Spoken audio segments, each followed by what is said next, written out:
Audio clear है? एक बार comment section में बता दीजिए, इसके बाद हम अपने इस सेशन को और इस क्लास को स्टार्ट कर देंगे।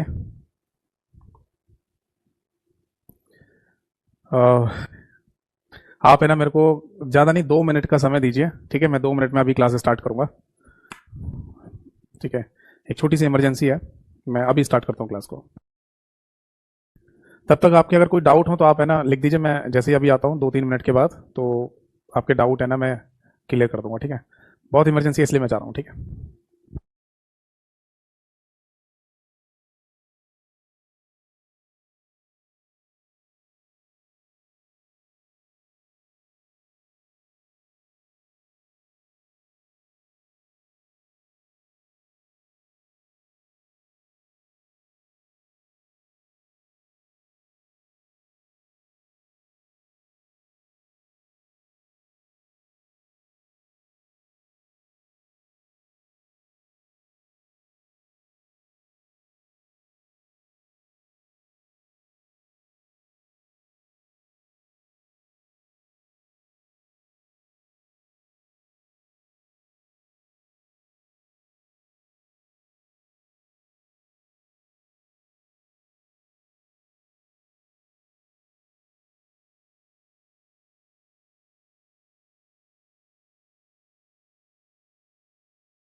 चलिए, तो वंस अगेन है ना क्लास को शुरू कर लेते हैं, ठीक है जी? तो जैसा कि है ना मैं लास्ट क्लास में आप सभी लोगों को कंप्यूटर हार्डवेयर के बारे में पढ़ा रहा था, तो उसी हार्डवेयर वाले टॉपिक को या चैप्टर को आगे बढ़ा लेते हैं। And once again sorry for inconvenience, थोड़ा सा वेट कराना करना पड़ा आपको।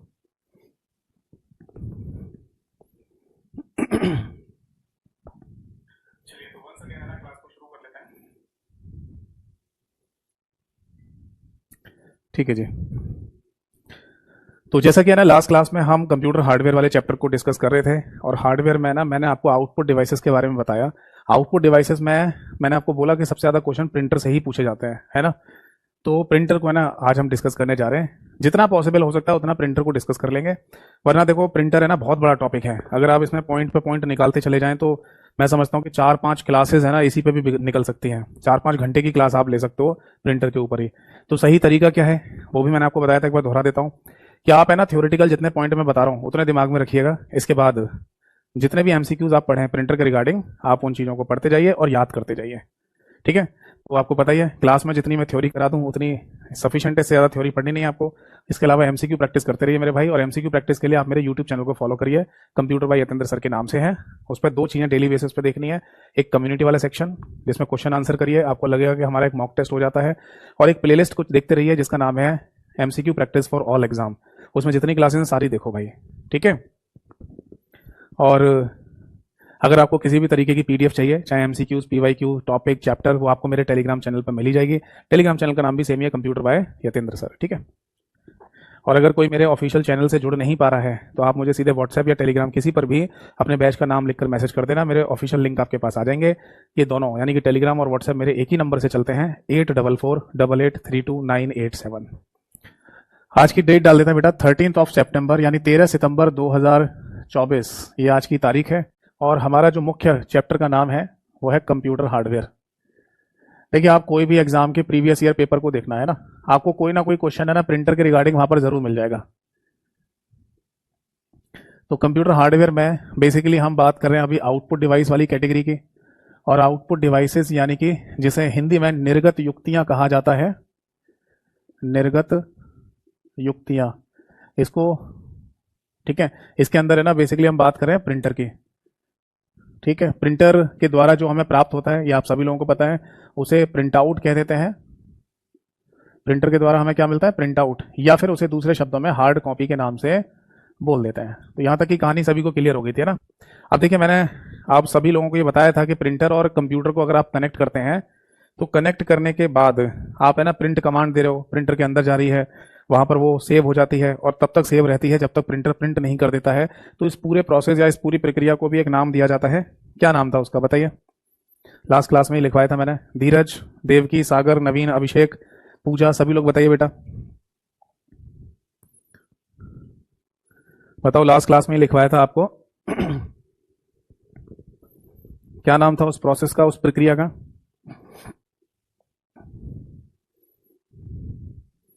जी बिल्कुल, शिवानी का सबसे पहले सही आंसर आया है, दैट इज प्रिंट स्पूलिंग, ठीक है। तो ये ध्यान रखिएगा, प्रिंट स्पूलिंग ये सही आंसर है, स्पूलिंग प्रक्रिया होती है। एक पॉइंट है ना आप यहां और नोट कीजिए, देखो ये जो स्पूलिंग शब्द था ना वो बेसिकली एक शब्द से बनाया गया है और वो है स्पूल, और इस स्पूल शब्द की भी अपनी एक फुल फॉर्म होती है, that is simultaneous, simultaneous peripheral, peripheral operation on line, operation on line. अब ये ध्यान रखना है हमें कि ऑनलाइन शब्द को है ना आपस में मर्ज नहीं करना, क्योंकि अगर हम आपस में मर्ज कर देंगे तो इंटरनेट वाली बात आ जाएगी, और यहाँ पर इंटरनेट की कोई बात नहीं चल रही, ठीक है। यहाँ पर हम बात कर रहे हैं सिंपल से प्रिंटर की, ठीक है। तो प्रिंटर के केस में इंटरनेट का होना जरूरी नहीं है। तो सिंपल सा मीन है, ऑनलाइन का मतलब क्या है, यानी कि समझाता हूँ इसको। साइमल्टेनियस शब्द का मतलब होता है एक साथ, हिंदी में बोलते हैं एक साथ, हम लिखेंगे नहीं यहाँ पर क्योंकि फुल फॉर्म की कभी हिंदी नहीं लिखी जाती। साइमल्टेनियस का मतलब समझने के लिए आप समझ लो कि इसे एक साथ बोलते हैं। पेरीफेरल ऑपरेशन, पेरीफेरल ऑपरेशन मतलब होता है कि आप प्रिंटर जो कि एक पेरीफेरल डिवाइस है इसको ऑपरेशन दे रहे हो, कैसे, लाइन में, इसलिए नाम दे दिया साइमल्टेनियस पेरीफेरल ऑपरेशन ऑनलाइन। पहले तो आप ये देख लो कि पेरीफेरल शब्द का मतलब क्या है। आई होप सो कि मैंने ना ये शब्द आपको पहले भी बताया होगा, पेरीफेरल याद है? पेरीफेरल, इसका सिंपल सा मतलब होता है, जब आपसे ये कहा जाए कि पेरीफेरल का मतलब क्या है या पेरीफेरल डिवाइसेस का मतलब क्या होता है, तो इसका सिंपल सा मीनिंग है कि हमारे कंप्यूटर के साथ बाहर से जितने भी डिवाइसेस कनेक्ट की जाती हैं, बाहर से जितने भी डिवाइसेस लगाई जाती हैं वो सारी पेरीफेरल डिवाइस होंगी। जैसे कीबोर्ड माउस बाहर से कनेक्ट करते हैं, पेरीफेरल डिवाइस, जबकि कीबोर्ड माउस इनपुट डिवाइस होते हैं। मॉनिटर, प्रिंटर ये भी कंप्यूटर में बाहर से कनेक्ट किए जाते हैं, ये होते तो वैसे आउटपुट डिवाइस है बट इन्हें पेरीफेरल डिवाइस भी बोलेंगे।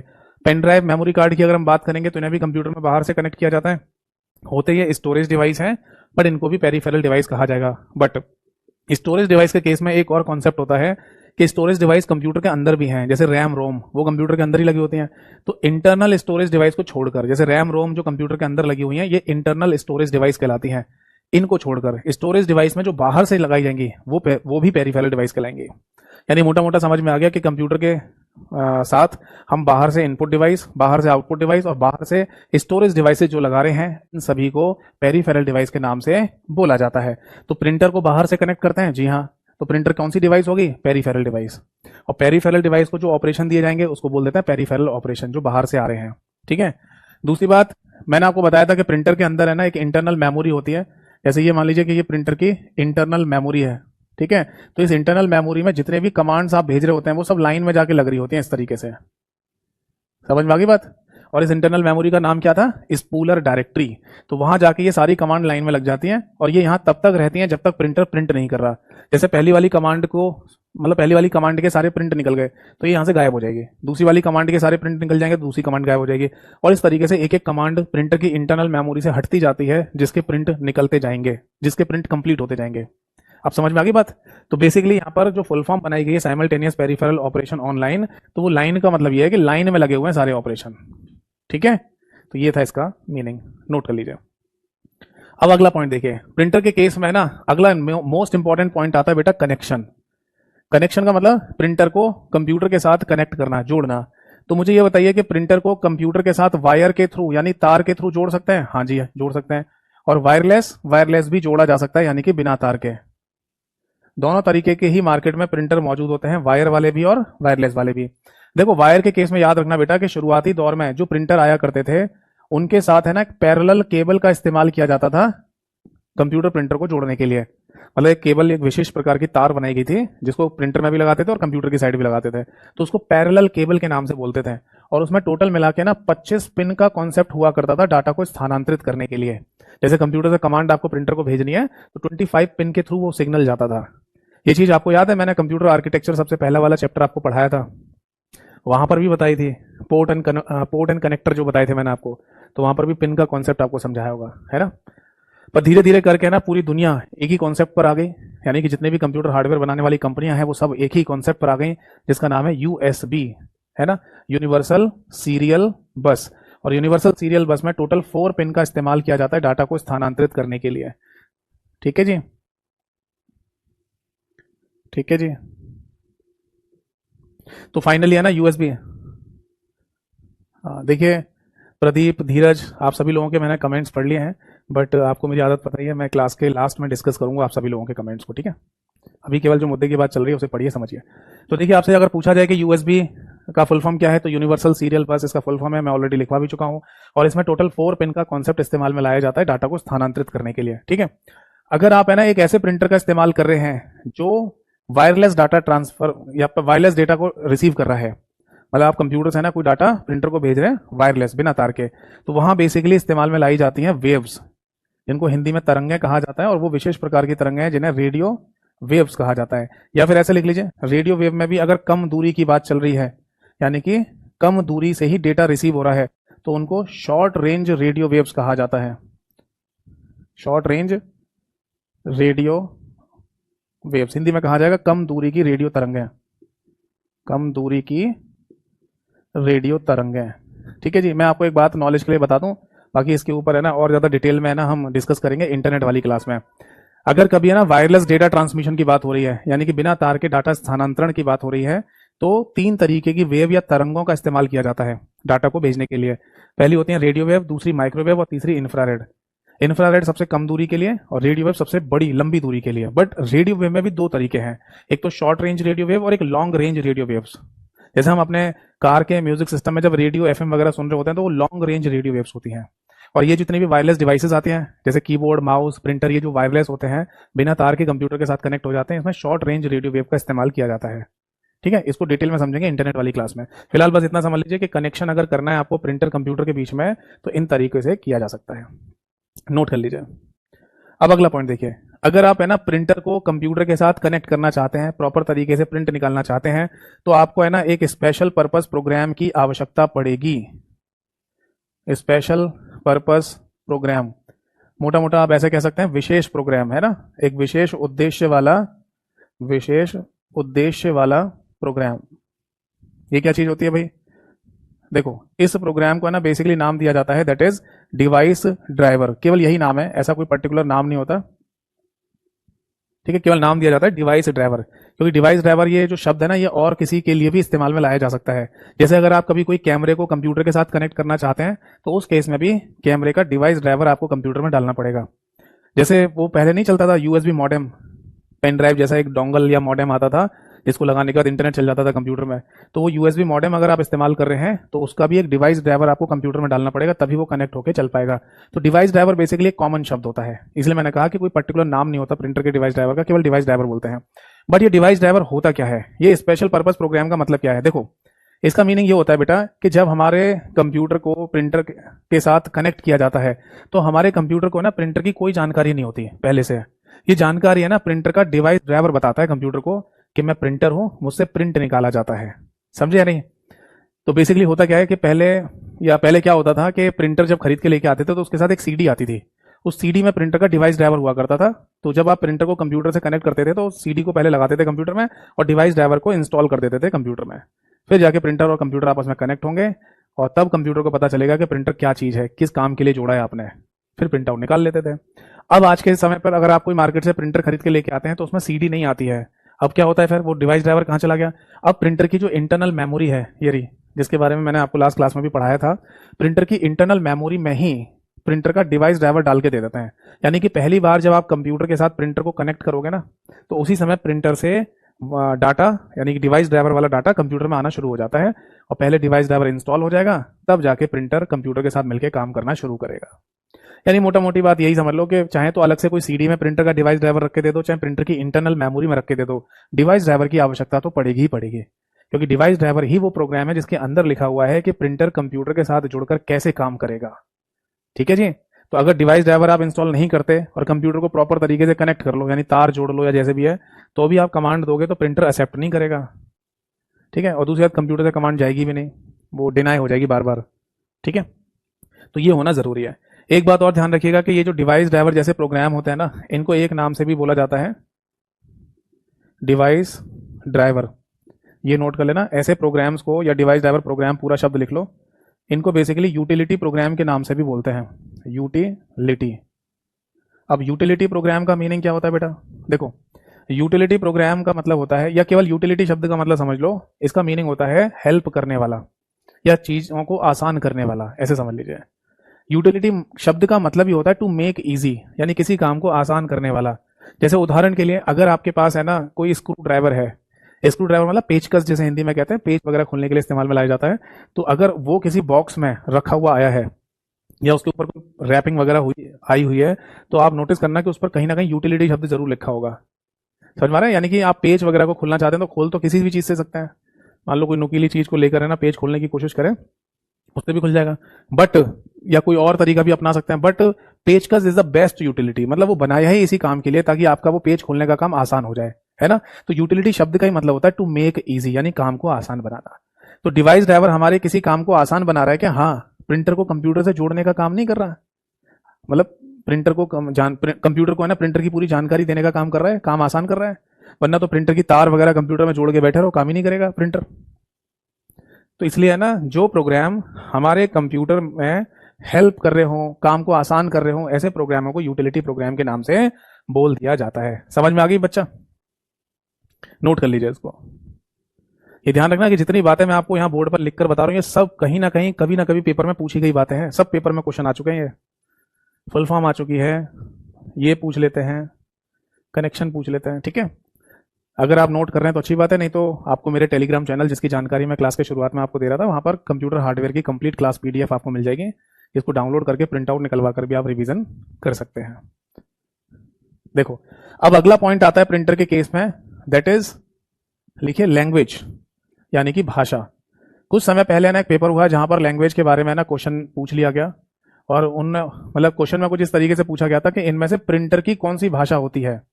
मतलब प्रिंटर की भी कोई अपनी लैंग्वेज होती है क्या? जी हाँ, कंप्यूटर और प्रिंटर दोनों आपस में एक दूसरे से बातें करते हैं, और बात करने के लिए होनी चाहिए एक भाषा, यानी कि लैंग्वेज।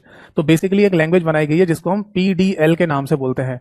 इसका फुल फॉर्म होता है page description language, page description language.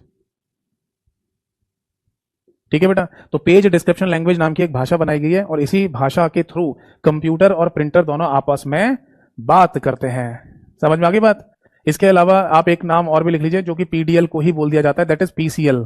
PCL के नाम से भी बोल देते हैं कई बार इसको, that is printer command language, printer command language. दोनों का मीनिंग सेम ही है, मतलब एक बहुत बारीक सा अंतर होता है ना, वरना बहुत एक बेसिक सा अंतर होता है डिफरेंस इसमें, बट वरना लगभग लगभग सेम ही काम होता है पीसीएल और पीडीएल का। ठीक है, मतलब वो बेसिक सा जो डिफरेंस है वो ऐसे समझ लो, जैसे है ना, मान लो अगर आपको कोई प्रिंटिंग मशीन है, कोई प्रिंटिंग मशीन वगैरह नहीं होती जहाँ किताबें वगैरह छप रही हैं, तो वो भी तो एक तरीके की प्रिंटर ही होता है जो कागज पे प्रिंट करके देंगे, तो वहाँ पर हैवी वर्क हो गया।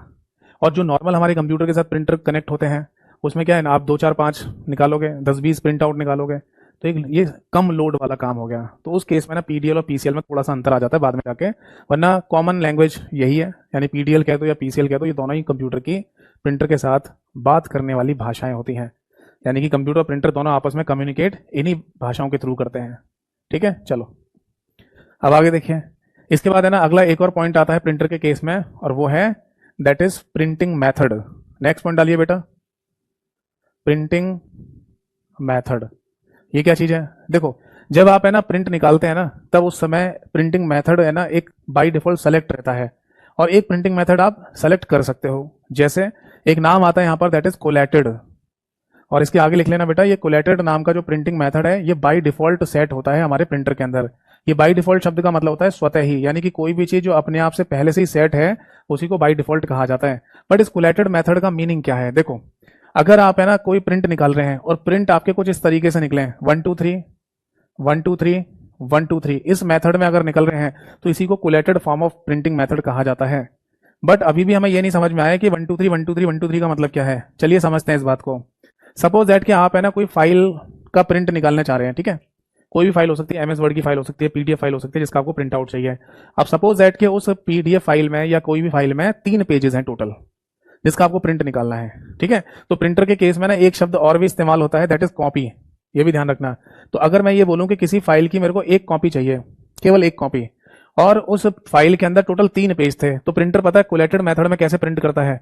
उस एक ही फाइल के पेज ऐसे निकलेंगे, पहला पेज, फिर दूसरा पेज, फिर तीसरा पेज, ऐसे बाहर निकल आएगा। भाई फाइल के अंदर टोटल कितने पेज थे? 3 ही तो पेज थे। मान लो कोई पीडीएफ फाइल है जिसमें टोटल 3 पेज है, तो जैसे ही आप है ना प्रिंट कमांड देंगे तो पहला पेज, दूसरा पेज, तीसरा पेज ऐसे निकल के आ जाएगा। तो इसको बोलते हैं बेटा एक कॉपी। अगर आपने ये कहा कि प्रिंटर के द्वारा हमें एक फाइल की 2 कॉपी चाहिए, एक ही फाइल की 2 कॉपी चाहिए, तब उस केस में क्या होगा?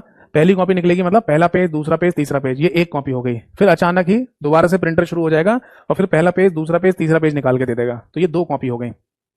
सपोज दैट कि आप है ना एक ही फाइल के 3 पेज निकालना चाहते हैं, मतलब 3 कॉपी निकालना चाहते हैं, माफ कीजिएगा, आप एक ही फाइल की 3 कॉपी निकालना चाहते हैं, तो उसमें क्या होगा? पहला पेज, दूसरा पेज, तीसरा पेज निकलेगा। फाइल में टोटल 3 ही तो पेज है, तो ये एक कॉपी हो गई। फिर पहला, दूसरा, तीसरा पेज निकलेगा, फिर पहला, दूसरा, तीसरा पेज निकलेगा। इस तरीके से आपकी जो फाइल है जिसमें टोटल 3 पेज हैं, उसकी 3 कॉपियां आपके सामने निकल के आ जाएंगी। तो इनके कॉम्बिनेशन को एक कॉपी कहा जाता है, या ऐसे बोल दिए जितने पेज आपको निकालने हैं एक बार में, उसको एक कॉपी कहा जाता है। ठीक है ना? ठीक है। अब दूसरा आता है बेटा अनकोलेटेड, यानी कि कई बार कुछ लोग क्या करते हैं, अनकोलेटेड मेथड में भी है ना प्रिंट निकालते हैं। इसका क्या मीनिंग है? इसका मतलब है 1 1 1 2 2 2 3 3 3, ये अनकोलेटेड मेथड ऑफ प्रिंटिंग कहलाती है। इसका मीनिंग क्या है? अगर सपोज दैट कि आपको किसी फाइल की, या कोई पीडीएफ फाइल है उसमें टोटल 3 पेज है, उसकी 3 कॉपी निकालनी है। कितनी कॉपी? 3 कॉपी निकालनी है। तो कंप्यूटर क्या कर, मतलब प्रिंटर क्या करेगा, उस पीडीएफ फाइल के पहले पेज को 3 बार निकाल देगा, क्योंकि 3 कॉपी चाहिए आपको। फिर प्रिंटर दोबारा से क्या करेगा, दूसरे नंबर के पेज को 3 बार निकाल देगा। फिर प्रिंटर थर्ड टाइम में क्या करेगा, तीसरे पेज को 3 बार निकाल देगा। और इस तरीके से अगर प्रिंटर प्रिंट कर रहा है तो उसको अनकोलेटेड मेथड ऑफ प्रिंटिंग के नाम से बोला जाता है। बताओ बेटा, बात समझ में आई या नहीं? पहले तो ये सीक्वेंसिंग याद रखना, कोलेटेड में 1 2 3 1 2 3 1 2 3 है, यानी कि पेज ऐसे निकलेंगे, पहला पेज, दूसरा पेज, तीसरा पेज। और अनकोलेटेड में याद कर लो कि अगर पहला पेज है वही कई बार निकल रहा है, यानी 3 बार है तो 3 बार निकल रहा है, 4 बार है तो 4 बार निकलेगा। जितने नंबर ऑफ कॉपी आप लिखेंगे उतनी बार पहला पेज निकलेगा, फिर दूसरी बार में दूसरा पेज निकलेगा, फिर तीसरी बार में तीसरा पेज निकलेगा। तो इस तरीके से ये प्रिंटिंग पॉसिबल होती है। अब एक बात ये आती है कि सर हमारे जो प्रिंटर्स वगैरह होते हैं नॉर्मल, उनमें तो कोलेटेड मेथड में ही प्रिंट निकल के आता है। हम मार्केट में भी है ना प्रिंट आउट निकलवाने जाते हैं कई बार दुकानों से, तो वहां पर भी इसी तरीके से प्रिंट निकलता है। ये कहाँ यूज होता है? ये बेसिकली यूज होता है प्रिंटिंग मशीन्स वगैरह में, जहां पर किताबें वगैरह छप रही हैं, है ना, उन जगह पर कोई प्रिंटिंग मशीन है जिसके द्वारा किताब वगैरह छापी जा रही है। और मान लो किसी किताब में मान लो 100 पेज हैं, ठीक है, और उस किताब की 1000 कॉपियां छापनी है, यानी 1000 किताबें बननी है। तो जो प्रिंटिंग मशीन है ना वो ऐसी प्रिंट करती है। फिर कैसे? पहले वाले पेज को 1000 बार छाप लिया जाता है, फिर दूसरे वाले पेज को 1000 बार छापेंगे, तीसरे वाले पेज को छापेंगे, और इस तरीके से अनकोलेटेड मेथड में वो प्रिंटिंग वहां पर चल रही होती है। बताओ जी, बात समझ में आ गई या नहीं? आई होप सो कि ये बात है ना आप सभी लोगों को समझ में आ गई होगी। ठीक है, चलिए अब आगे देखिए। इसके बाद है ना नेक्स्ट पॉइंट लिखेंगे। देखो, अगला पॉइंट लिख लीजिए, स्पीड्स या स्पीड ऑफ प्रिंटर्स। मैंने आपको लास्ट क्लास में ढेर सारे प्रिंटर्स के नाम बताए थे, है ना, जैसे कि daisy wheel printer, dot matrix printer, pen base plotter, 3D printer, line printer, thermal printer, inkjet printer, laser printer, dye sublimation printer, UV printer, ऐसे बहुत सारे प्रिंटर्स होते हैं। तो इन सभी की जो स्पीड है वो किस में मेजर की जाती है, मापी जाती है। वैसे देखो, मैं आपको बता दूं कि सभी प्रिंटर की स्पीड नहीं होती है। जैसे एक प्रिंटर है प्लॉटर, उसकी कोई स्पीड नहीं होती है, बट कुछ पर्टिकुलर प्रिंटर्स हैं उनकी स्पीड होती है, और अगर होती है तो उनको मेजर किया जाता है 3 यूनिट में, केवल 3 ही यूनिट होती है बस। ये आप यहां पर नोट कर लीजिए। कई बार तो है ना ये प्रिंटर की जो स्पीड यूनिट है इनकी फुल फॉर्म पेपर में पूछ ली जाती है। ठीक है, या कई बार तो मैंने ये भी क्वेश्चन देखा है कि इनमें से प्रिंटर की कौन सी स्पीड यूनिट नहीं है। ये आंसर तभी दे सकते हैं जब आपको प्रिंटर की स्पीड यूनिट पता हो। देखो, यहां पर सीपीएस का मतलब होता है बेटा कैरेक्टर पर सेकंड, यानी कोई तो ऐसा प्रिंटर होगा जिसकी स्पीड को कैरेक्टर पर सेकंड में काउंट किया जाता होगा, यानी 1 सेकंड में उसने कितने कैरेक्टर को प्रिंट किया है। एक प्रिंटर ऐसा भी होगा जिसकी प्रिंटिंग स्पीड को लाइन पर मिनट के हिसाब से काउंट किया जाता होगा, मतलब कि वो 1 मिनट में कितनी लाइनों को प्रिंट कर रहा है। और एक प्रिंटर ऐसा होगा जिसकी स्पीड यूनिट को पेज पर मिनट के हिसाब से काउंट किया जाता होगा, यानी कि 1 मिनट में कितने पेज को प्रिंट कर देता है। ठीक है, तो टोटल मिला के 3 ही स्पीड यूनिट होती है प्रिंटर की। आगे देखो, अगला क्वेश्चन जो पेपर में पूछा जाता है वो है resolution of printer. Resolution of printer, आपको याद है मैंने लास्ट क्लास में आपको मॉनिटर पढ़ाया था, और मॉनिटर के केस में बताया था कि मॉनिटर का रेजोल्यूशन काउंट करते हैं पिक्सल्स में, या किसी इमेज का, वीडियो का, मॉनिटर का, इन सब का रेजोल्यूशन अगर कहा जाए, रेजोल्यूशन का बेसिकली मतलब होता है क्वालिटी, गुणवत्ता, कि आपको ना चीजें कैसे दिखाई दे रही हैं। तो किसी इमेज का रेजोल्यूशन काउंट करते हैं पिक्सल में, और जितने ज्यादा पिक्सल होंगे उतनी क्वालिटी ज्यादा होगी, जितने कम पिक्सल की इमेज होगी उतनी क्वालिटी कम होती है। सही है ना? इसलिए आपने सुना होगा कि जब है ना हम किसी कैमरे को लेते हैं तो उसमें ज़्यादा मेगा पिक्सल वाला कैमरा लेने की कोशिश करते हैं। फ़ोन वगैरह भी जो आजकल आ रहे हैं और महंगे फ़ोन हैं, तो उसमें भी है ना ज़्यादा मेगा पिक्सल होता है, जैसे कि 12 मेगा पिक्सल हो सकता है ना, 20 मेगा पिक्सल हो सकता है, और मेगा पिक्सल और बढ़ाते चले जाते हैं। तो जैसे जैसे मेगा पिक्सल शब्द है ना बड़ा हुआ हमें दिखाई देता है, वो नंबर बड़ा दिखाई देता है, तो हम समझ जाते हैं कि वो कैमरा अच्छा होगा। अगर कम नंबर होगा तो समझ जाते हैं कि वो फोटो कम क्वालिटी की खींचेगा, है ना। तो बेसिकली किसी भी इमेज का जो रेजोल्यूशन है वो किस में काउंट किया जाता है, पिक्सल्स में। बट अगर हम बात करें प्रिंटर के रेजोल्यूशन की तो बेटा ये काउंट करते हैं डीपीआई में। नोट कर लीजिए, डॉट्स पर इंच। देखो, एक बात मैं आप सभी लोगों को यहां बता दूं कि जितने भी प्रकार के प्रिंटर होते हैं वो सभी है ना जब प्रिंट निकाल रहे होते हैं या प्रिंट कर रहे होते हैं तो सारा print dotted dotted dotted form में ही हो रहा होता है। अब बस अंतर इतना होता है कि डॉट या तो आपको दिखेंगे या नहीं दिखेंगे। मतलब अगर मान लीजिए किसी प्रिंटर के द्वारा अल्फाबेट ए को टाइप किया गया है डॉटेड फॉर्म में, तो यहां पर आपको डॉट दिख रही है, हाँ। बट अगर एक प्रिंटर के द्वारा है ना अल्फाबेट ए को प्रिंट किया गया है डॉटेड फॉर्म में, बट डॉट इतनी इतनी पास है, यहां पर डॉट इतनी पास है कि आपको डॉट जैसा दिख ही नहीं रहा, या डॉट इतनी छोटी छोटी है कि आपको वो डॉट दिखाई नहीं देगी। तो यही बस अंतर है कि आपको या तो डॉटेड फॉर्म में दिख सकता है किसी प्रिंटर की प्रिंटिंग में, या फिर डॉट दिखाई नहीं देगी, बट उसके पीछे कॉन्सेप्ट डॉट का ही होगा। तो इसलिए जितने भी प्रिंटर्स हैं उनकी जो रेजोल्यूशन की बात की जाए, उनकी क्वालिटीज की बात की जाती है, तो उसको डॉट्स पर इंच में काउंट किया जाता है। अगला पॉइंट, अगला जो क्वेश्चन पेपर में पूछा जाता है वो है शॉर्टकट की कमांड। लिख लीजिए, शॉर्टकट कीज। देखो, अगर आप है ना कंप्यूटर से कमांड देना चाहते हैं प्रिंटर को ताकि प्रिंटर प्रिंट निकाल दे, तो इसके लिए आप है ना एक शॉर्टकट की इस्तेमाल कर सकते हैं, दैट इज कंट्रोल+P। इससे है ना प्रिंट कमांड चली जाती है, ठीक है। बट अगर मान लो ये शॉर्टकट की ऑप्शन में नहीं दे रखी हो तो एक दूसरी शॉर्टकट की भी हो सकती है, दैट इज कंट्रोल+Shift+F12। यानी आप कीबोर्ड से है ना कंट्रोल दबाइए, फिर शिफ्ट दबा दीजिए, फिर उसके बाद फंक्शन की F12 दबा दीजिए, तो इससे भी प्रिंट कमांड चली जाती है। ठीक है भाई, यहां पर आप है ना ये लिख लेना कि ये शॉर्टकट की जो मैंने लिखवाई है ये प्रिंट कमांड की है, ऐसा लिख लो, प्रिंट करने की। ठीक है, हेडिंग में आप लिख लेना शॉर्टकट कीज। अब देखो, एक पॉइंट और भी होता है शॉर्टकट की के केस में जिसे प्रिंट प्रीव्यू कहते हैं। देखिए, अगर आप है ना कंप्यूटर से प्रिंटर को कमांड दे रहे हैं प्रिंट की, ठीक है, प्रिंटर उसे एक्सेप्ट कर लेगा और फाइनली प्रिंट आउट निकाल देगा। जब प्रिंट आउट निकल के आए तब आप नोटिस करेंगे कि यार प्रिंट तो सही निकल के नहीं आया, खराब हो गया यार, जैसा मैं चाहता था वैसा नहीं निकल के आया। तो यहाँ पर बेसिकली हमें क्या देखने को मिलता है, मतलब यहाँ हमें ना फेस करना पड़ता है कि एक तो टाइम खराब हुआ हमारा, दूसरा पेपर और इंक भी खराब हो गई, मतलब अगर प्रिंटर के द्वारा गलत प्रिंट निकल आए तो इंक और पेपर तो खराब हो ही रहा है, टाइम भी तो खराब हो रहा है। तो इससे बेहतर है ना एक ऑप्शन आपको दिया गया जिसे प्रिंट प्रीव्यू के नाम से बोला जाता है। इसका मीन सॉरी इसका मीनिंग ये होता है बेटा कि अगर कागज पर प्रिंट निकालने से पहले ही आप मॉनिटर की स्क्रीन पर देखना चाहते हैं कि प्रिंट कैसा निकलेगा, सॉरी अगर आप कागज पर प्रिंट निकालने से पहले मॉनिटर की स्क्रीन पर ही देखना चाहते हैं कि प्रिंट कैसा निकलेगा ताकि कोई गड़बड़ी ना हो जाए फाइनल प्रिंट में, तो आप उसे प्रिंट प्रीव्यू करके देख लीजिए, जिसकी शॉर्टकट की कंट्रोल प्लस फंक्शन की F2 होती है। आपको क्या करना पड़ेगा, CTRL के साथ F2 दबा देना है, तो कंप्यूटर की स्क्रीन पर ही आपका पूरा फॉर्मेट दिखा दिया जाएगा। ठीक है, कि प्रिंट कैसा निकलेगा। और अगर आप कंफर्म हो जाए तो प्रिंट कमांड दे दीजिए। बताओ बात समझ में आ गई या नहीं? नोट कर लीजिए इसको। तो ये है ना शॉर्टकट की इस्तेमाल में लाई जाती है प्रिंटर के केस में। ठीक है, कुछ और पॉइंट्स है वो भी लिख लीजिए जो अक्सर है ना प्रिंटर के रिगार्डिंग पूछ लिए जाते हैं, जैसे पेपर के रिगार्डिंग भी पूछ लिया जाता है। मुझे कमेंट सेक्शन में आप बता सकते हो कि अगर आप किसी प्रिंटर के द्वारा प्रिंट निकाल के लाए हो तो जो पेपर आपको मिला है उसका साइज का नाम क्या होता है? वो पेपर का जो साइज है उसका भी अपना एक नाम होता है। क्या नाम होता है पता है किसी को? तो लिख लीजिए पेपर, या पेज लिख लीजिए, पेज साइज। चलिए आप भी लिखिए, मैं बता देता हूँ। एक्चुअली है ना जो हम प्रिंट आउट लेके आते हैं तो उस पेपर के या पेज के साइज का नाम होता है A4, है ना। और ये A4 है ना बाई डिफॉल्ट होता है, यानी स्वतः ही प्रिंटर के अंदर सेट रहता है पहले से ही। इसका अपना है ना एक डायमेंशन भी होता है, ये लिखना चाहें तो लिख लीजिए, दैट इज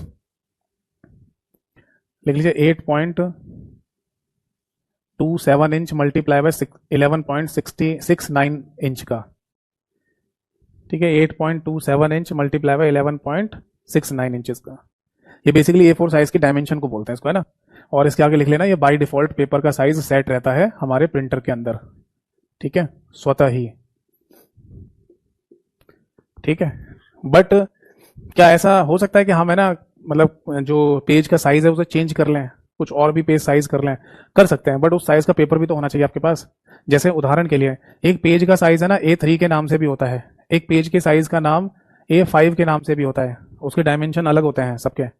तो अगर आपके पास है ना मान लो A4 साइज का पेपर है, ठीक है, यानी प्रिंटर के अंदर A4 साइज की शीट या पेपर लगी हुई है, और आप है ना प्रिंटर की सेटिंग में जाकर पेज का साइज A3 कर दो, तो A4 साइज के पेपर पर जब A3 वाला प्रिंट निकल के आएगा तो सही नहीं निकलेगा।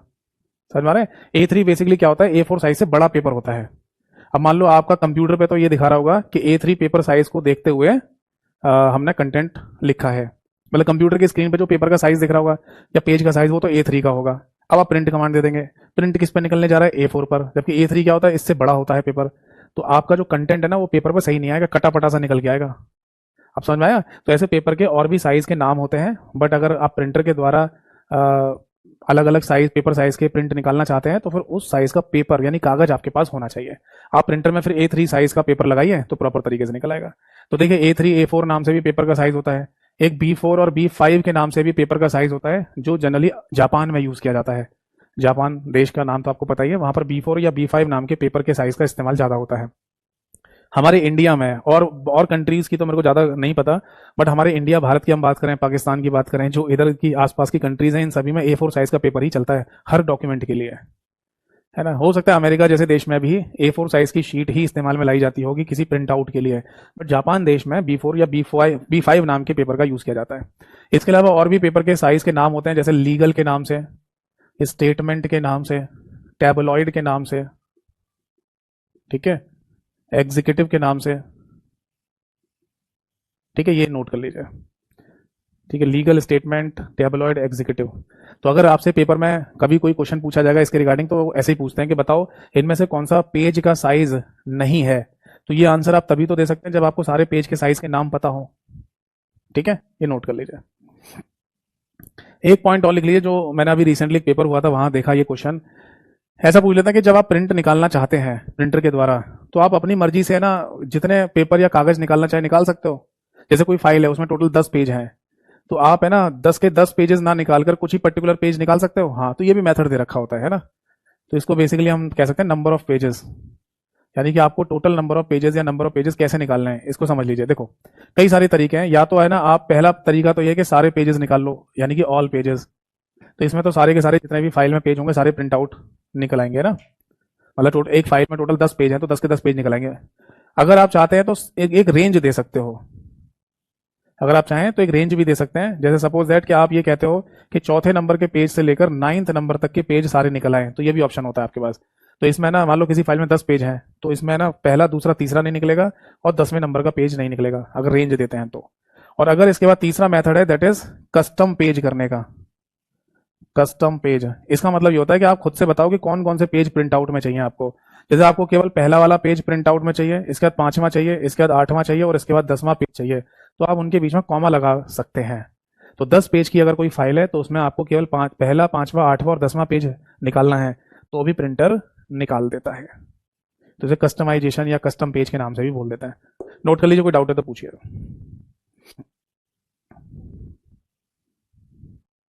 इज दैट क्लियर और नॉट? तो लगभग लगभग है ना, मैंने जितनी भी प्रिंटर की सेटिंग्स होती हैं, जितने भी प्रिंटर के पॉइंट्स होते हैं, वो सारे आपको बता ही दिए हैं। तो अब हम आगे डिस्कस करने जा रहे हैं टाइप्स ऑफ प्रिंटर को। ठीक है, एक एक करके सारे प्रिंटर्स के बारे में बताता हूँ, आप सुनते जाइए, समझते जाइए, लिखना है लिखते जाइए। नहीं तो आपको पीडीएफ फाइल जो मैं दे रहा हूँ अपने टेलीग्राम चैनल पर, वहां पर ये सारे पॉइंट लिखे हुए मिल जाएंगे। रब कर दो।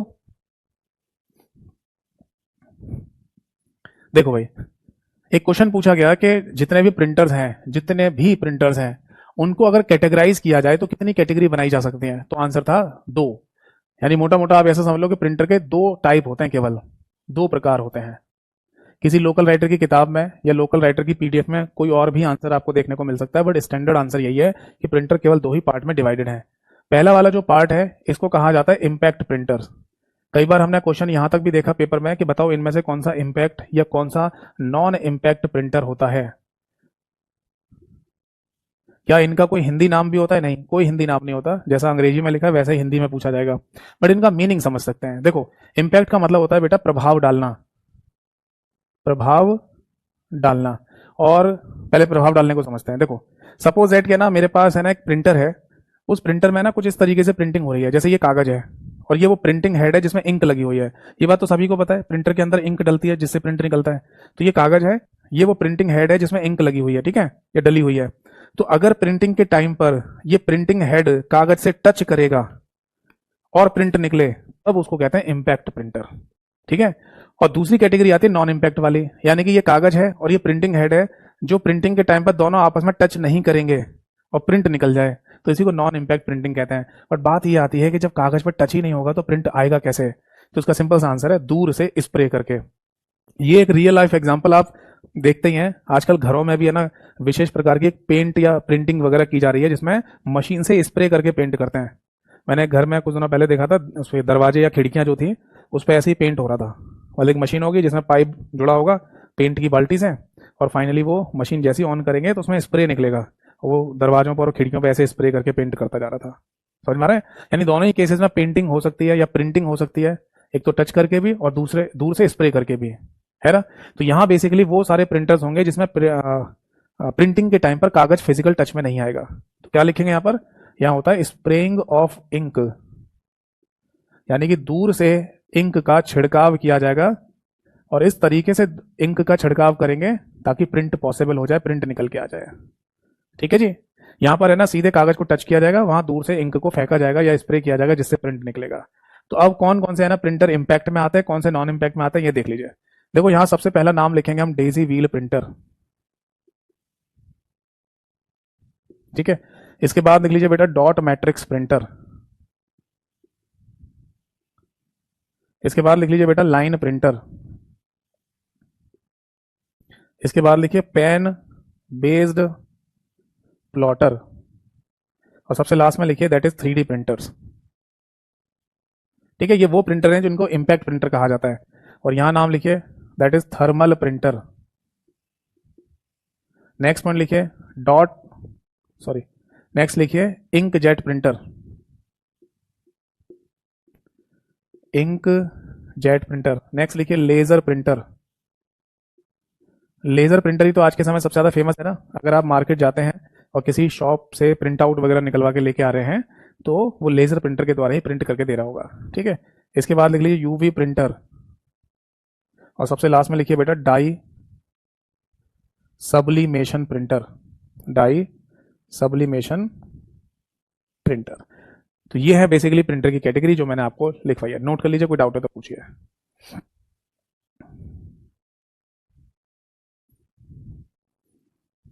नोट कर लिया? अब देखो एक एक करके मैं सभी प्रिंटर्स के बारे में आपको जानकारी दे रहा हूं, ध्यान से सुनते जाना, लिखना है तो लिखते जाना। सबसे पहले हम बात करते हैं डेजी व्हील प्रिंटर की। देखिए डेजी व्हील प्रिंटर है ना, दुनिया में सबसे पहला ऐसा प्रिंटर था जिसको कॉमर्शियल तरीके से इस्तेमाल में लाया गया। कॉमर्शियल तरीके का मतलब होता है कि वाणिज्यिक रूप से किसी चीज का इस्तेमाल में लाया जाना, और वाणिज्यिक रूप का मतलब है कि किसी भी चीज का मार्केट में अवेलेबल होना, जिसको खरीदा और बेचा जा रहा हो। जैसे ये मार्कर है, अगर मैं इसे मार्केट से खरीद के लेके आना चाहूँ तो ला सकता हूँ, हाँ। आप लाना चाहें तो आप भी ला सकते हैं, वो लाना चाहें, ये लाना चाहें, कोई भी अगर मार्केट जाए और वहां ये मार्कर अगर पूछे शॉप पे और मिल रहा हो तो उसे खरीद सकता है, ला सकता है, यूज में ला सकता है ना। तो हम बोलेंगे कि इसका मार्कर का कॉमर्शियलाइजेशन होना शुरू हो गया है, ये कॉमर्शियल हो गया है, जिसको चाहिए भैया पैसे तो खरीद लो, यूज कर लो। तो सबसे पहला जो कॉमर्शियल प्रिंटर था वो यही था, डेजी व्हील प्रिंटर के नाम से। अभी है ना, मैं इन सभी प्रिंटर की आपको लास्ट में इमेजेस भी दिखाऊंगा कि कैसे दिखते थे, पहले इनके बारे में सुन लीजिए। डेजी व्हील प्रिंटर का नाम है ना डेजी, मतलब पहला क्वेश्चन तो ये तैयार हो गया ना कि दुनिया का सबसे पहला कॉमर्शियल प्रिंटर कौन सा था जो आम आदमियों को मिला, तो वो था डेजी व्हील प्रिंटर। अब दूसरा क्वेश्चन ये आता है कि इसमें डेजी का मतलब क्या है। डेजी बेसिकली एक फूल का नाम होता है। अगर आपने फूल ऑफ फ्लावर्स के बारे में पढ़ा है या जाना है तो आपने एक डेजी नाम का भी फूल होता है, कुछ इस तरीके से दिखाई देता है, वो ऐसा दिखाई देता है। तो इस फूल के जैसी है ना इसकी संरचना थी, तो इसीलिए इसका नाम दे दिया डेजी व्हील प्रिंटर। बेसिकली यहाँ पर ये है क्या चीज, ये बेसिकली मेटल के कैरेक्टर्स होते थे। ऐसे समझ लो ये कोई पत्ती है और इसके यहाँ पर है ना अल्फाबेट लिखा होगा, जैसे यहाँ ए लिखा है, यहाँ बी लिखा है, यहाँ सी लिखा है, डी ई एफ जी ऐसे लिखे होते थे। तो इस व्हील में ना टोटल मिला के 96 कैरेक्टर्स होते थे, 96 कैरेक्टर। आप बोलेंगे sir A B C D तो केवल 26 होते हैं, तो 96 में क्या है? बेटा देखो ए बी सी डी अगर आप लिखने जा रहे हो तो स्मॉल में भी होती हैं, कैपिटल में भी होते हैं, तो 52 तो यही हो गई। फिर इसके बाद है ना आपको नंबर्स भी लिखने होंगे 0 से लेकर 9 तक। फिर इसके अलावा आपको है ना कैरेक्टर्स और भी टाइप करने होंगे, जैसे डॉट हो गया, कॉमा हो गया, इन्वर्टेड कॉमा हो गया। तो ऐसे टोटल मिला के ना यहाँ पर टोटल 96 कैरेक्टर हुआ करते थे, है ना, इस व्हील में, जो कि कागज पर फिजिकल टच करते थे, चोट मारते थे, जिससे ना वो अक्षर या कैरेक्टर छप जाता था। तो ये था इसका कॉन्सेप्ट। आपने ना टाइप राइटर देखा है कभी, कोर्ट कचहरी वगैरह का कोई चक्कर लगा हो तो वहां पर टाइप राइटर आपने देखा होगा। तो जो टाइपिस्ट होता है ना, वो क्या करता है, जैसे कि किसी की या बटन को दबाता है तो एक मेटल का कैरेक्टर है ना कागज पे टच करता है, टक, फिर वापस आ जाता है। फिर कोई की दबाएगा तो उसका कैरेक्टर कागज पे चोट मारेगा, फिर वापस आ जाता है। और उन कैरेक्टर पे लगी होती है इंक, वो कागज पे छपती जाती है ना। तो जिस तरीके से टाइप राइटर काम करता है सेम उसी तरीके से था, बट कंप्यूटर कमांड से चल रहा था बस। पूरी प्रिंटर फैमिली का सबसे स्लोएस्ट, सबसे धीमा प्रिंटर भी यही है। यानी ये व्हील घूमेगी, एक कैरेक्टर को टाइप कर देगी या प्रिंट कर देगी, फिर है ना आगे व्हील घूमती रहती थी, फिर जो कैरेक्टर टाइप करना फिर वो कैरेक्टर टाइप होगा, फिर व्हील आगे घूमेगी। तो इस तरीके से बहुत धीमा, बहुत स्लो प्रोसेस हुआ करता था डेजी व्हील प्रिंटर के केस में। ठीक है। डेजी व्हील प्रिंटर की अगर स्पीड की हम बात करें तो इसे सीपीएस यानी कि कैरेक्टर पर सेकंड में काउंट किया जाता है, मतलब ये कितने कैरेक्टर्स को एक सेकंड में प्रिंट कर रहा है, ये इसकी स्पीड है।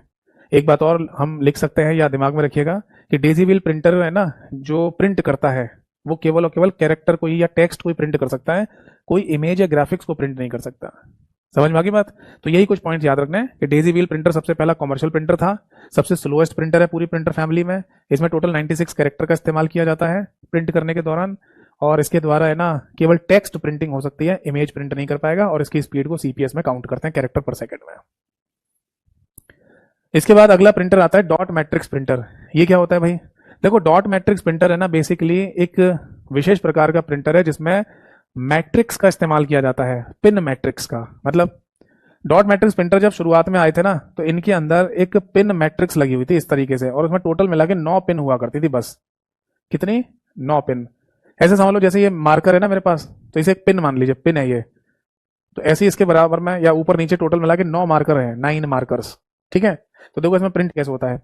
जब आप है ना कोई प्रिंट कमांड देते हैं ना तो उस केस में ये पिन को आगे की तरफ धकेला जाता है, और धकेलता कौन है? इनके पीछे एक हैमर नाम की डिवाइस लगी रहती है। हैमर यानी हथौड़ा। अब बिल्कुल वही हथौड़ा नहीं जो हमारे घरों में होता है, एक छोटी सी डिवाइस होगी जिसे हैमर कहा जाता है। वो हैमर है ना पिन को आगे की तरफ धकेलता है, ये पिन आगे की तरफ आएगी। अब यहाँ बीच में होता है एक कपड़ा, एक कपड़ा होता है क्लॉथ, जिसने इंक को सोख रखा होता है, इंक होती है उस कपड़े के अंदर। और फिर यहाँ पर तीसरे पॉइंट पर होता है कागज। ठीक है ना। तो इधर से जैसी प्रिंट कमांड आपने दी इस प्रिंटर को, तो वो हैमर है ना पिन को आगे धकेलेगा, पिन है ना कपड़े के साथ कागज से टच कर जाती है और कागज पर एक डॉट बन जाएगी वहां पर, और ऐसे ही सारे character dotted dotted dotted dotted dotted form में आपको छपते हुए दिखाई दे रहे होंगे। आप समझ में आ गया? तो शुरुआत में जो मैट्रिक्स यहाँ इस्तेमाल की गई थी पिन की, वो 9 पिन थी, बट टेक्नोलॉजी एडवांस हुई और इसको फिर 24 पिन वाला प्रिंटर बना दिया गया, या 24 पिन मैट्रिक्स वाला प्रिंटर कर दिया गया। आज के समय अगर कहीं डॉट मैट्रिक्स प्रिंटर का इस्तेमाल किया जा रहा है तो उसमें 24 पिन वाली मैट्रिक्स इस्तेमाल में लाई जा रही होती है किसी अक्षर को छापने के लिए। ये प्रिंटर आज भी कहीं यूज होता है। हाँ, आपको ये प्रिंटर है ना रेलवे रिजर्वेशन काउंटर पर रखा हुआ मिल जाएगा। आपने देखा ना, आप बोलेंगे दिल्ली से बैंगलोर की टिकट बना दो रेलवे रिजर्वेशन काउंटर पे जाके, तो वो जो क्लर्क बैठा होता है वहां पर वो कंप्यूटर से कमांड देगा, साइड में एक प्रिंटर रखा होता है, तो जैसे ही वो कमांड देगा वो प्रिंटर की जो रिबन होती है वो इधर उधर खिसकना शुरू कर देती है, खच खच खच खच खच खच खच, ऐसे आवाज भी करती है। और एक टिकट है ना, कागज यानी ऊपर की तरफ निकलता हुआ होगा, फिर उसे फाड़ के आपको दे देता है। तो वो जो प्रिंटर है ना उसी को डॉट मैट्रिक्स प्रिंटर कहते हैं। एक बात और ध्यान रखना कि ये प्रिंटर आवाज बहुत करता है, खच खच खच खच खच खच। तो इसका मतलब ये भी है कि पूरी प्रिंटर फैमिली में सबसे ज्यादा शोर करने वाला और सबसे सस्ता प्रिंटर भी यही होता है। समझ में आई बात? सबसे ज्यादा शोर करने वाला और सबसे सस्ता प्रिंटर यही है। आपको ये प्रिंटर है ना पोस्ट ऑफिस में भी मिल जाएगा। जब आप स्पीड पोस्ट कराने जाते हो तो स्पीड पोस्ट की एक रिसीट दी जाती है आपको, वो इसी प्रिंटर से छाप के देते हैं। LIC ऑफिस में चले जाओ कभी, वहां पर भी यही प्रिंटर रखे हुए मिल जाएंगे। पहले बैंकों में भी, सरकारी बैंकों में भी यही मिलते थे, बट आजकल है ना बैंक्स में लेजर प्रिंटर वगैरह हमें अब देखने को मिलते हैं। तो कहने का मतलब यही है मेरा यहाँ पर कि जितने भी सरकारी संस्थान है उनमें अक्सर आपको यही वाला प्रिंटर देखने को मिलेगा, सबसे सस्ता जो होता है। ठीक है, और शोर करता है वो क्या हो, तो उससे क्या फर्क पड़ता है। सरकारी डिपार्टमेंट में आप कहीं भी चले जाओ, शोर तो वैसे ही हो रहा होता है। तो जो लोगों का शोर हो रहा होता है वो ऐसे प्रिंटर के शोर को दबा देगा, सुनाई नहीं देगा।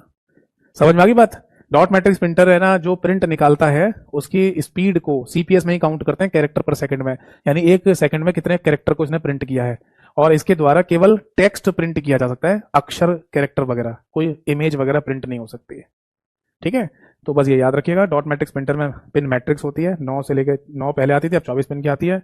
सबसे सस्ता और शोर करने वाला प्रिंटर है। इस प्रिंटर में हैमर जैसी डिवाइस का इस्तेमाल करते हैं पिन को आगे धकेलने के लिए। CPS में स्पीड काउंट होती है और टेक्स्ट प्रिंट कर पाता है। इसके बाद आता है एक लाइन प्रिंटर। ये विशेष प्रकार का प्रिंटर है जिसके अंदर भी है ना 3 तरीके के प्रिंटर हैं। अगर आपसे कभी पूछा जाए कि ड्रम प्रिंटर कौन सा होता है, या चेन प्रिंटर कौन सा होता है, या फिर बैंड प्रिंटर कौन सा होता है, तो ये तीनों है ना लाइन प्रिंटर की कैटेगरी होती हैं। अलग अलग जगह पर इन प्रिंटर का इस्तेमाल किया जाता है, चेन, बैंड और ड्रम प्रिंटर के नाम से। इस प्रिंटर की खासियत क्या है? इस प्रिंटर की खासियत यह है बेटा कि ये है ना पूरी एक लाइन को एक बार में प्रिंट कर देता है। मतलब अभी तक हमने 2 प्रिंटर देखे जिसमें तो एक बार में एक कैरेक्टर प्रिंट हो रहा था, ये पूरी की पूरी एक लाइन, एक मान लो सेंटेंस, वो पूरा ऐसे ही पूरा एक बार में प्रिंट कर देगा। तो इसलिए इसका नाम पड़ा हुआ है लाइन प्रिंटर। ठीक है, एक बात और यहाँ पर ध्यान रखना कि ये जो लाइन प्रिंटर है ना ये कहाँ यूज होता है। ये जनरली बैंक्स वगैरह में यूज होता है, बैंकों में जब बैंक के फाइनल स्टेटमेंट वगैरह निकाले जा रहे होते हैं। आपको पता होना चाहिए कि बैंक अपने नॉलेज के लिए या RBI के लिए यानी रिजर्व बैंक ऑफ इंडिया के लिए स्टेटमेंट्स निकाल के रखती है कि उस बैंक ने कितना बिजनेस किया है पूरी साल में। अब ये स्टेटमेंट है ना मान लो मंथली भी निकाले जा सकते हैं, ये क्वार्टरली भी निकाले जा सकते हैं, या हाफरली या ईयरली भी निकाले जा सकते हैं। तो जब इन प्रिंटर के द्वारा प्रिंट निकल रहा होता है ना वो चलता ही रहता है, चाहे बैंक में भले ही ताला लग जाए, चाहे बैंक में भले ही बंद हो जाए, कल आगे बैंक खुलेगी, ये प्रिंटर अपना स्टेटमेंट निकालते रहते हैं, इनकी छपाई चलती रहती है। ठीक है ना, तो इसमें क्या होता है बेसिकली बंडल टाइप का लगाया जाता है कागज का। वो कागज टुकड़ों में टूटा हुआ नहीं होता है, वो कागज एकदम होता तो ऐसे तय बना के है, बट पूरा एक ही कागज होता है। वो अलग बात है, बाद में आप कागज को टुकड़ों में तोड़ लो, बट होता एक ही कागज का पूरा बंडल है जो तय बन के ऐसे रखा रहता है। बस ये कागज है ना प्रिंटर में जाता रहेगा और दूसरी तरफ निकलता रहता है, छपाई होती रहती है। ये बात समझ में आ गई या नहीं? एक बच्चे ने लिखा है सर इम्पैक्ट प्रिंटर को 1-1 करके नोट कराइए। जरूरत नहीं है, मैंने बताया तो ये सारे पॉइंट जो मैं आपको बोल रहा हूँ वो मेरी PDF फाइल में है, तो आप बस इतना लिख लो जितने मैंने बताए पॉइंट। इम्पैक्ट प्रिंटर में कौन से प्रिंटर्स आते हैं और नॉन इम्पैक्ट प्रिंटर में कौन से प्रिंटर्स आते हैं। आप कोई ना कोई फोन या कंप्यूटर तो इस्तेमाल कर ही रहे होंगे ना अभी, जिससे मेरी क्लास को देख रहे हो। तो बस उसी फोन में या कंप्यूटर में टेलीग्राम नाम का जो एप्लीकेशन है वो कर लीजिए, उस पर मेरे चैनल को ज्वाइन कर लो, वहां पर ये PDF मिल जाएगी, इसमें सारे पॉइंट लिखे हुए हैं। ठीक है ना, क्योंकि मैं एक एक पॉइंट लिखवाऊंगा ना तो बहुत लंबा समय निकल जाएगा फिर। तो इसलिए ना आप केवल क्लास में जितना रिलेवेंट होगा उतना मैं लिखूंगा, ऐसी बात नहीं है कि सब कुछ है ना मैं PDF फाइल में दूंगा आपको, जितना जरूरी होगा वो लिख के भी बताऊंगा। बट इनके सारे एक एक पॉइंट लिखेंगे ना तो फिर 2-3 क्लास हो जाएंगी फिर। तो उससे बेहतर तो ये है ना कि मैं सभी पॉइंट्स को डिस्कस करता जा रहा हूँ, आपको एज इट इज लिखे हुए मिल जाएंगे सारे पॉइंट, एक एक पॉइंट लिखा हुआ PDF फाइल में। आप उसको डाउनलोड कर लेना, प्रिंट आउट निकलवाना चाहो तो प्रिंट आउट निकलवा लेना। आगे आ जाओ। तो फाइनली है ना हमें समझ में आ गया कि ये लाइन प्रिंटर कहाँ यूज हो रहा है। ठीक है, इस लाइन प्रिंटर के द्वारा जो प्रिंट निकाला जाएगा उसमें क्या कोई इमेज प्रिंट हो सकती है, तो आंसर नहीं, ये भी टेक्स्ट प्रिंटिंग के लिए इस्तेमाल में लाया जाता है। दूसरी बात, लाइन प्रिंटर ही अकेला ऐसा प्रिंटर है जिसकी स्पीड यूनिट लाइन पर मिनट में काउंट की जाती है। अभी मैंने स्पीड यूनिट लिखी थी जिसमें एलपीएम एक नाम लिखा था, लाइन पर मिनट, वो अकेली यूनिट है लाइन प्रिंटर की। इसके बाद नेक्स्ट आता है that is pen based plotter. ये क्या होता है? देखो, कुछ समय पहले एक पेपर हुआ जहां पर केवल इतना ही क्वेश्चन पूछा गया, व्हाट इज प्लॉटर, प्लॉटर क्या चीज है, और एक ऑप्शन पे लिखा हुआ था प्रिंटर, वो सही आंसर था। तो प्लॉटर बेसिकली एक प्रिंटर ही होता है, प्रिंटर का एक टाइप है जो इम्पैक्ट प्रिंटर की कैटेगरी में आता है। बट इसके आगे पेन बेस क्यों लिखा हुआ है? क्योंकि इसमें ना पेन जैसी डिवाइस का इस्तेमाल करते हैं प्रिंट करने के लिए। उदाहरण बताऊं? बताता हूं। देखिए, अगर आप है ना कभी किसी बैनर वगैरह को प्रिंट होते हुए देखें, तो बैनर नहीं होते, होर्डिंग्स वगैरह जिन्हें कहा जाता है, रोड के किनारे लगे रहते हैं एडवर्टीजमेंट विज्ञापन के लिए, तो वो जो बैनर वगैरह प्रिंट किए जा रहे होते हैं जिस प्रिंटिंग मशीन के द्वारा, वो बेसिकली प्लॉटर कहलाती है। उसमें ना जहां से इंक निकल रही होगी ना, वहां ऐसे पेन जैसी डिवाइसेस होती हैं जिनसे इंक निकल रही होती है, वो फिर छपता जाता है उस पर। ठीक है। पेन बेस्ड प्लॉटर के केस में यह भी कहा जाता है कि इंजीनियरिंग ड्राइंग या टेक्निकल ड्राइंग के लिए भी इस प्रिंटर का इस्तेमाल करते हैं। अब इंजीनियरिंग ड्राइंग और टेक्निकल ड्राइंग क्या चीज होती है? जैसे मान लो कोई सिविल इंजीनियर है, सिविल इंजीनियर्स का काम होता है ना जनरली कोई बिल्डिंग का स्ट्रक्चर तैयार करना। जैसे बुर्ज खलीफा है, तो बुर्ज खलीफा का जो कॉन्ट्रैक्ट दिया गया होगा जिस कंपनी को बनाने के लिए, उनके सिविल इंजीनियर ने बुर्ज खलीफा का स्ट्रक्चर तैयार किया होगा। पहले सिविल इंजीनियर क्या करते थे? पेन पेंसिल का इस्तेमाल करते हुए कागज पर ड्रॉ करते थे किसी बिल्डिंग को। आजकल वो जमाना गया, आजकल कंप्यूटर सॉफ्टवेयर का इस्तेमाल किया जाता है कंप्यूटर में ड्राइंग बनाने के लिए, है ना। तो कुछ विशेष प्रकार के सॉफ्टवेयर होते हैं, जैसे लिखना चाहें तो लिख लीजिए, कैड और कैम के नाम से, जिनको कई बार ऑटो कैड भी कह देते हैं या ऑटो कैम भी कहा जाता है। ये बेसिकली सॉफ्टवेयर टूल्स होते हैं जिनकी मदद से इंजीनियरिंग ड्राइंग की जाती है या टेक्निकल ड्राइंग बनाई जाती है। इनकी फुल फॉर्म होते हैं computer aided design, computer aided design और कंप्यूटर एडेड मैन्युफैक्चरिंग।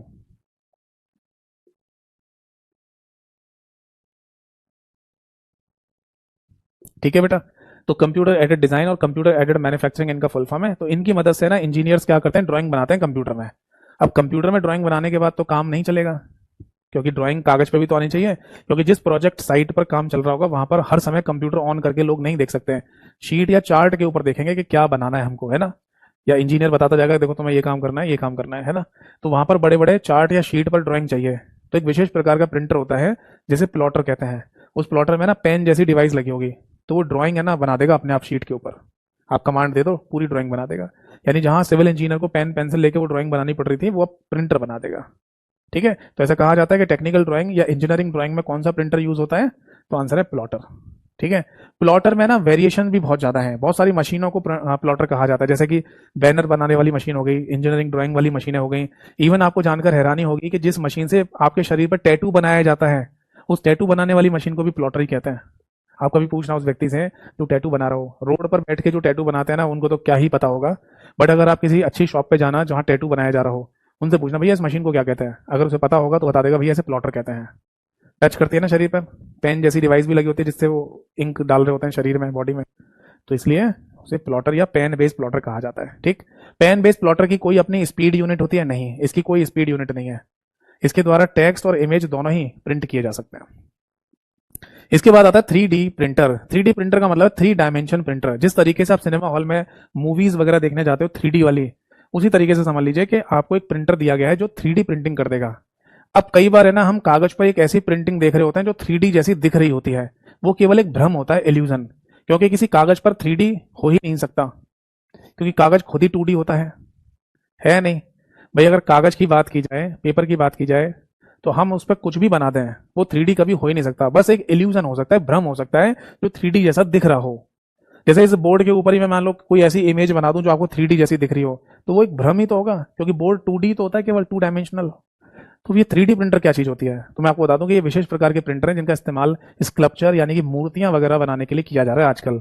आजकल कुछ प्रिंटर ऐसे आ गए हैं जिसमें आपको एक क्ले या मिट्टी रखनी है और उस प्रिंटर में ब्लेड लगे होते हैं। ठीक है। तो आप जैसे है ना कंप्यूटर से कमांड देंगे प्रिंटर को किसी मूर्ति वगैरह की, स्कल्पचर वगैरह की, तो कटर्स है ना उस मिट्टी को काटते जाएंगे और फाइनली एक मूर्ति बना के तैयार करके दे देंगे। तो उनको है ना 3D प्रिंटर के नाम से बोला जाता है। ठीक। तो ये हो गए आपके impact printers. Non impact printer की तरफ आते हैं अब। देखो जी, नॉन इम्पैक्ट प्रिंटर में ना सबसे पहला नाम आता है हमारे सामने थर्मल प्रिंटर। इनका कोई हिंदी नाम नहीं होता, अगर हिंदी में भी लिखोगे तो ऐसे ही लिखा जाएगा, थर्मल प्रिंटर।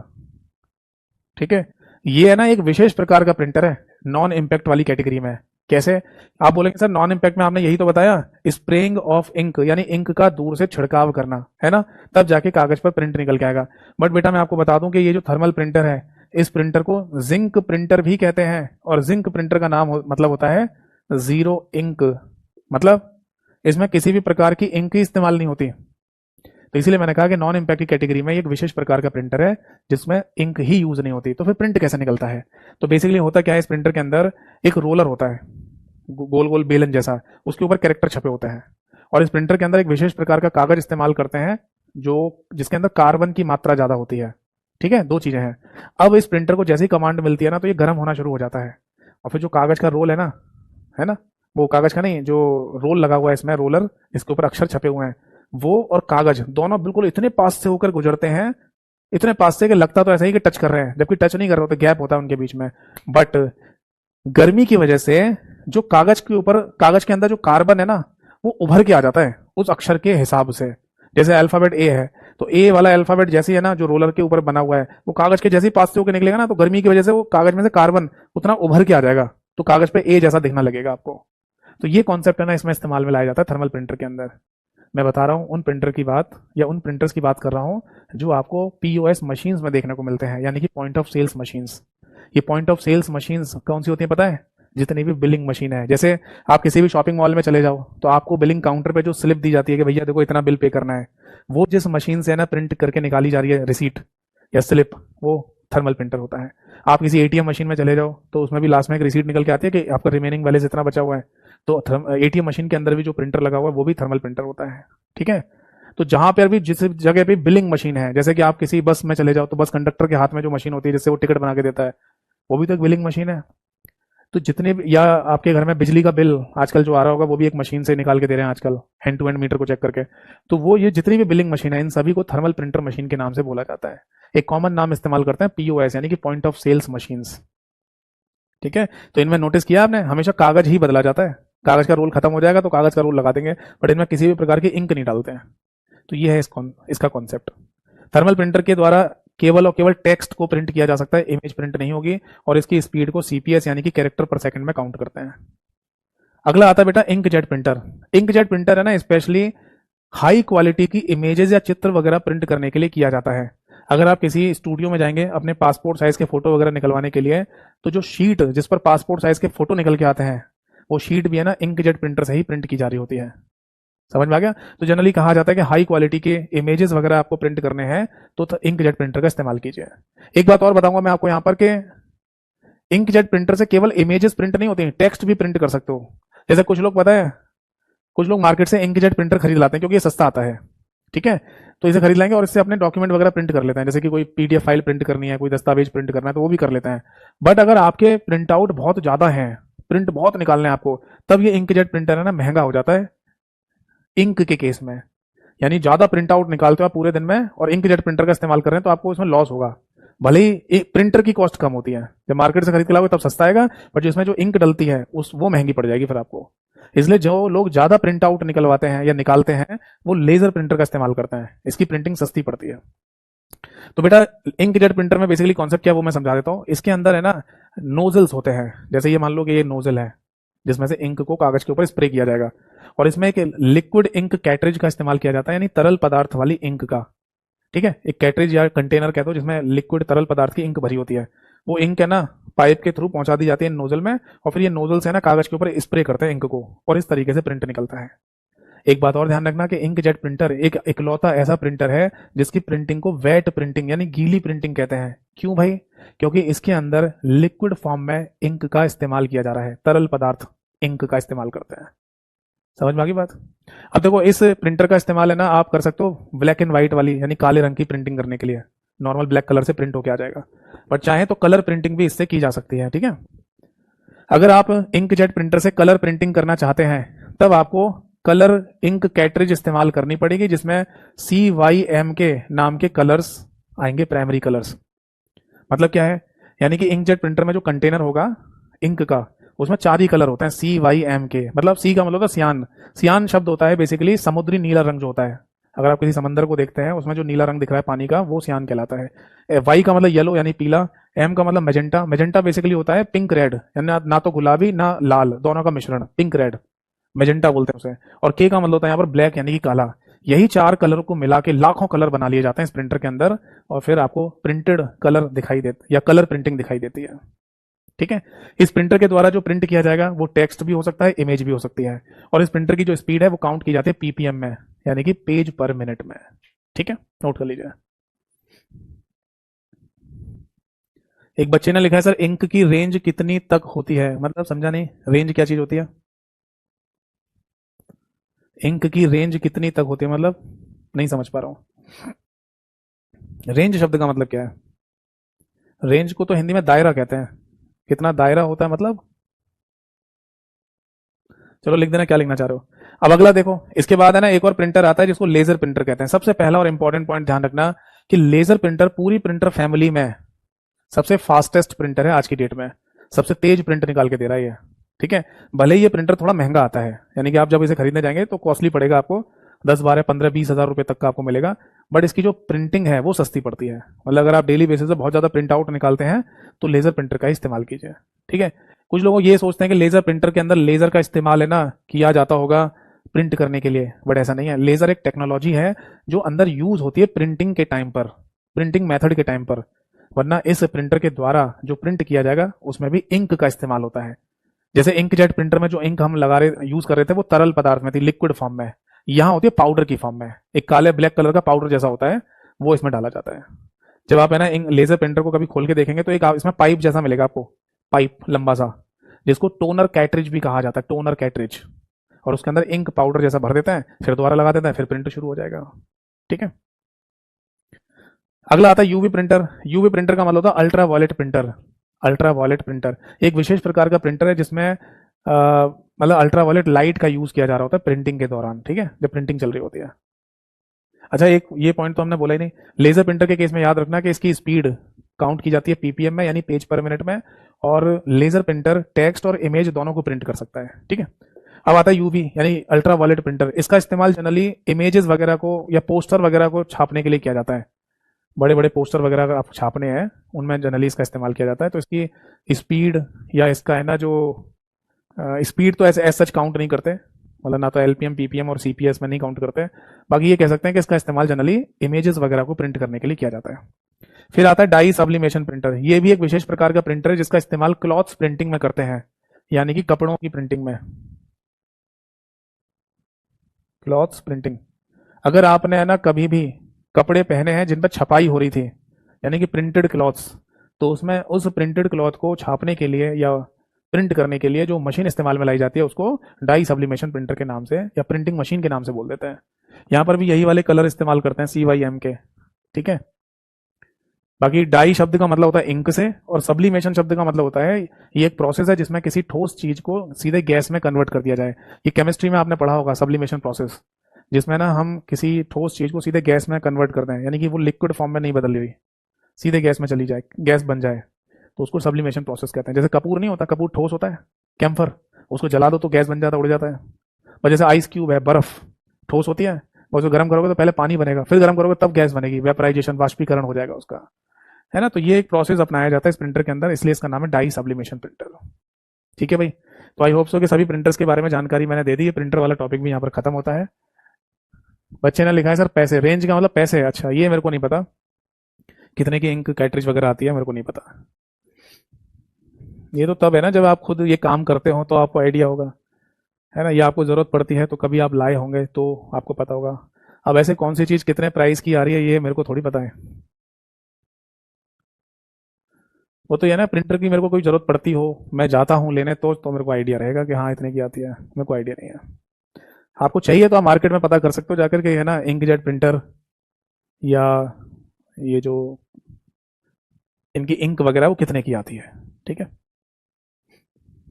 बस इतना बता सकता हूँ कि है ना लेजर प्रिंटर आज की डेट में ना सबसे महंगे प्रिंटर्स में से आते हैं, इन्हीं की कॉस्ट सबसे ज्यादा है।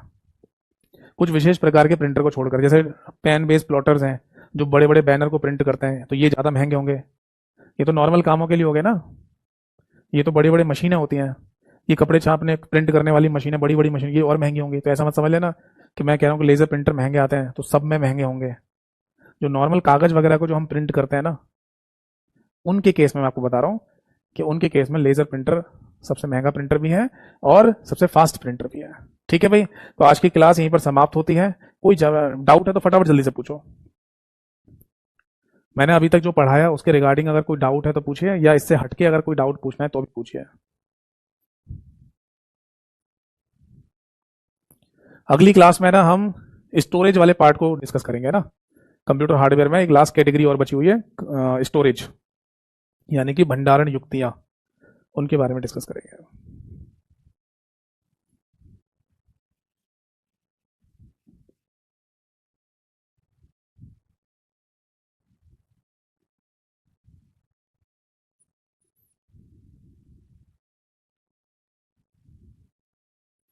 चलिए, जैसा कि मैं देख पा रहा हूँ किसी का कोई डाउट है नहीं।